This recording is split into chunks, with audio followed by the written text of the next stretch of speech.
Hello दोस्तों, पिछली class में हमने सीखा कि कैसे वोकेबलरी बनाई जाती है और किस तरीके से डिक्शनरी को भी आप याद कर सकते हैं।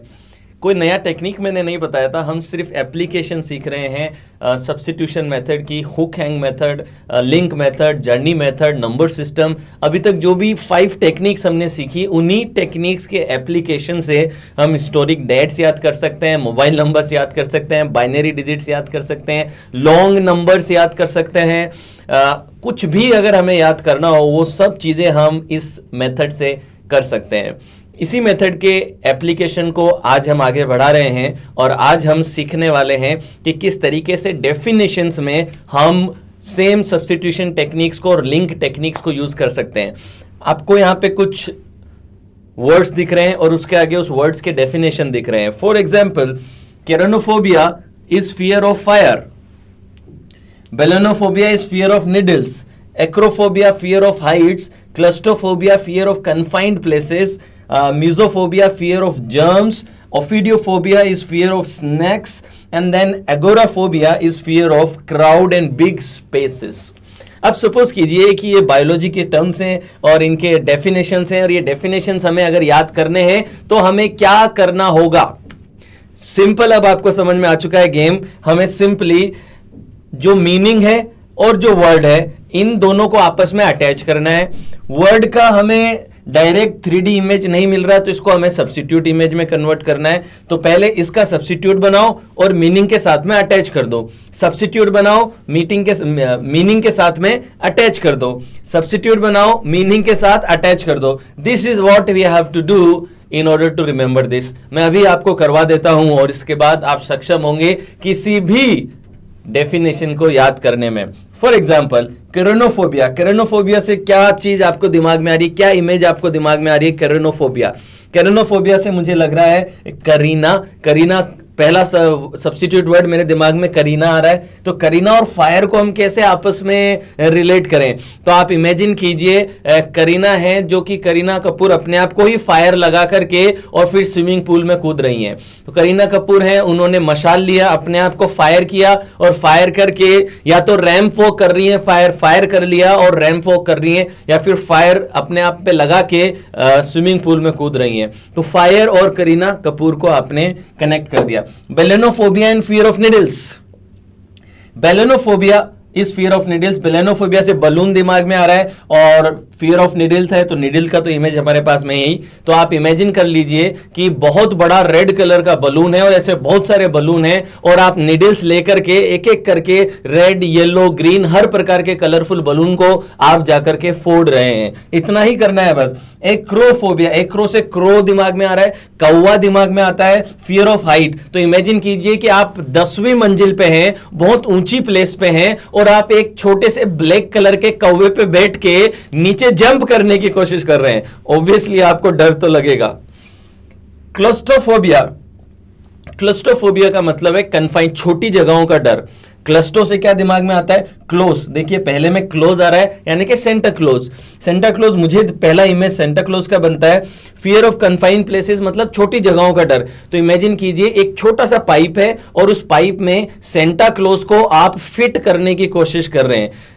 या फिर इमेजिन कीजिए कि एक छोटी सी लिफ्ट है, बहुत छोटी लिफ्ट है और उसके अंदर सेंटा क्लोज फंसा हुआ है और वो डर के मारे चिल्ला रहा है। दोनों में से कुछ भी आप इस्तेमाल कर सकते हैं। Next is मिजोफोबिया। मिजोफोबिया का मतलब है फियर ऑफ जर्म्स। मीजो से मुझे मसूर की दाल दिमाग में आती है।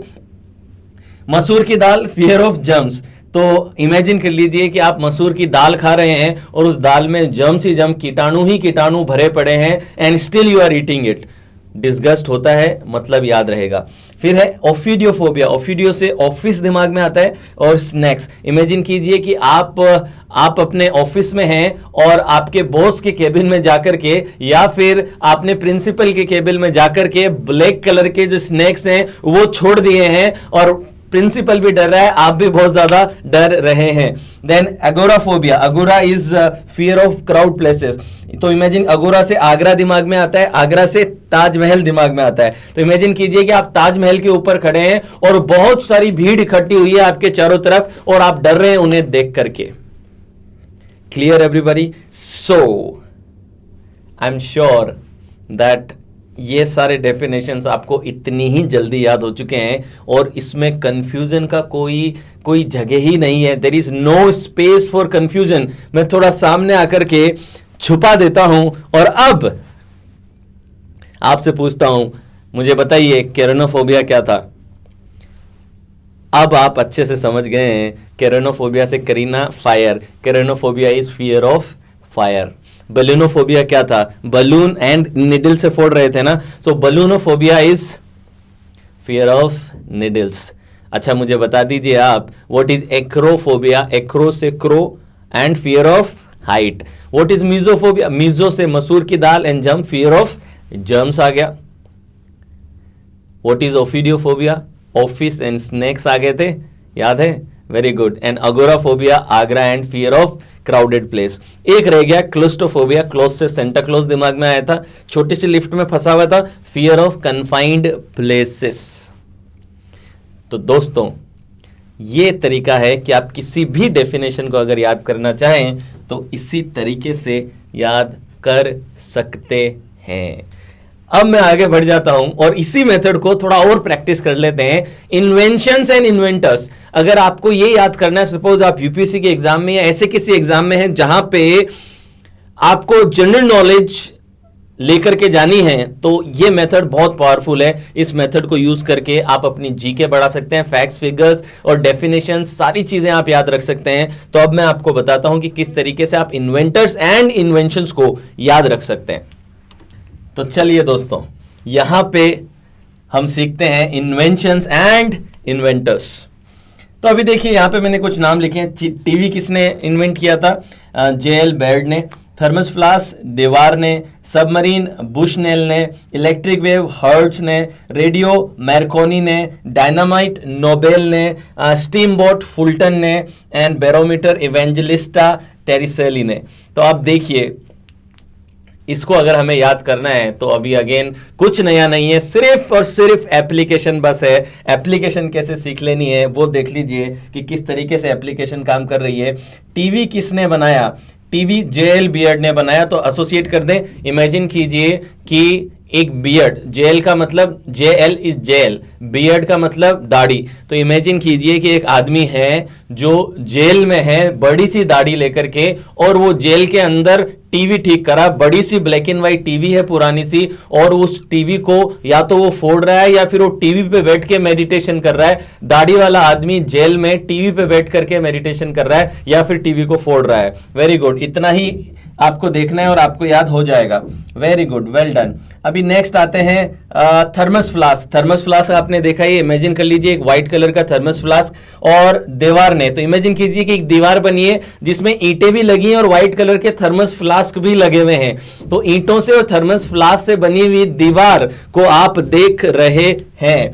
फिर सबमरीन बुशनेल. तो इमेजिन कीजिए कि एक व्हाइट कलर की सबमरीन है जो समंदर के नीचे है, और जॉर्ज बुश, बुशनेल में क्या करेंगे? बुश और नेल, यानी कि बुश के बहुत लंबे नाखून बढ़े हुए हैं. तो इमेजिन कीजिए कि बुश जो है वो सबमरीन में है, और जैसे वो अपना हाथ ऊपर करते हैं उनके जो नाखून है वो समंदर के बाहर आ जाते हैं. आप नाखून पे नेल प्लेट रेड कलर की लगी हुई भी देख सकते हैं तो और ज्यादा याद रहेगा.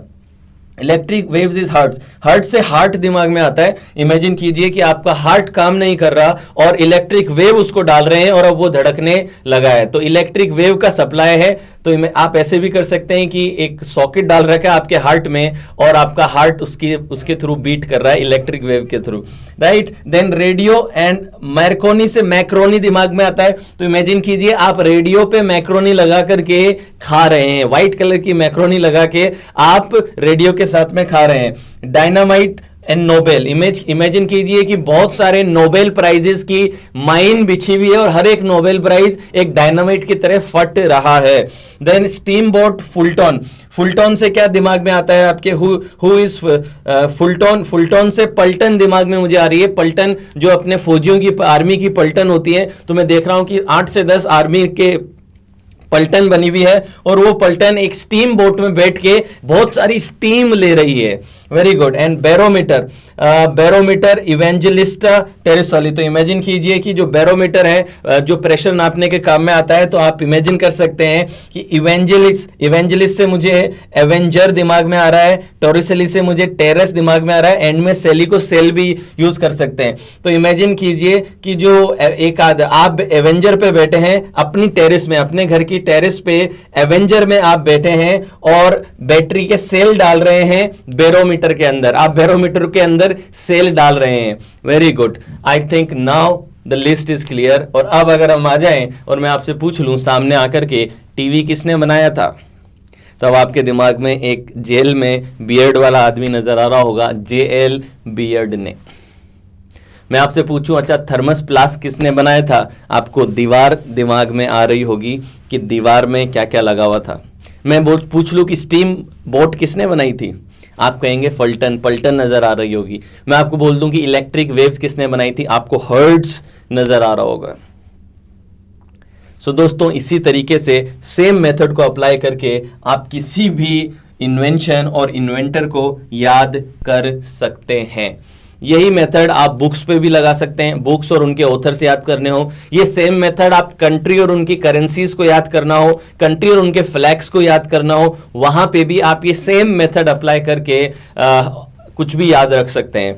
तो दोस्तों ये पावर थी सब्स्टिट्यूट सिस्टम, लिंक सिस्टम और story method, journey methods, number system, hook hang system, इन सारे 5 सिस्टम्स को यूज करके और मेमोरी के प्रिंसिपल्स को यूज करके हम बहुत आगे तक अब आ चुके हैं। और आने वाली क्लासेस में मैं आपको सिखाऊंगा कि किस तरीके से आप नेम्स एंड प्लेसेस को याद, नेम्स एंड फेसेस को कैसे याद रख सकते हैं, उस पर हम बात करेंगे। और प्लस मैं आपको कैलेंडर बनाना भी सिखाऊंगा कि 300 ईयर्स का अगर कैलेंडर हमें याद करना हो तो वो हम किस तरीके से याद कर सकते हैं।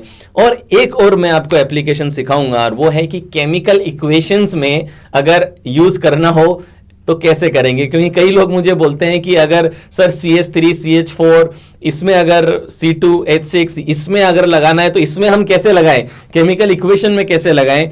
तो मैं एक छोटी सी क्लास आपकी इस चीज़ पे ले दूंगा कि किस तरीके से केमिकल इक्वेशन में आप मेमोरी के प्रिंसिपल को इस्तेमाल कर सकते हैं। दोस्तों अब हम इस कोर्स के अंत की तरफ आ रहे हैं एंड मैं आशा करता हूं कि बहुत कुछ आपने सीख लिया है एंड आई होप कि आप हर एक चीज़ अप्लाई भी कर रहे हैं। मैंने हर बार क्लास में कहा है नॉलेज और एग्जीक्यूशन के बीच में अगर ज़्यादा गैप आपने रख दिया तो नॉलेज लर्निंग में कन्वर्ट नहीं होगी, आपके बिहेवियर में नहीं आएगी, क्योंकि प्रैक्टिस का कोई सब्स्टिट्यूट नहीं है। जैसे जैसे इन मेथड्स को आप प्रैक्टिस करेंगे आप देखेंगे कि बहुत ज़्यादा अच्छी आपकी मेमोरी होने लगेगी, आपकी स्पीड भी बहुत ज़्यादा बढ़ने लगेगी। Thank you so much for listening and मैं अब आपको अगली क्लास में मिलूंगा। तब तक के लिए take care and make sure you do your assignments. Thank you.